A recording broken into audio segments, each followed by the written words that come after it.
yun ang pinaka-the best na ano eh, na matutunan mo yung pagpakikapwa-tao, pagpakumbaba. So, yun lang muna eh.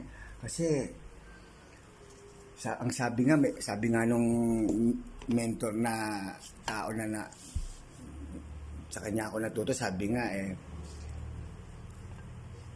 ano nga daw eh, hanapin mo nga lang muna ang Panginoon at lahat idadagdag niya sa buhay mo. So, at saka may sabi pa niya, basta't ang tao ay matulungin, bukal sa puso yung pag-ibig na pagtulong niya, pagsamba na raw yun eh. So,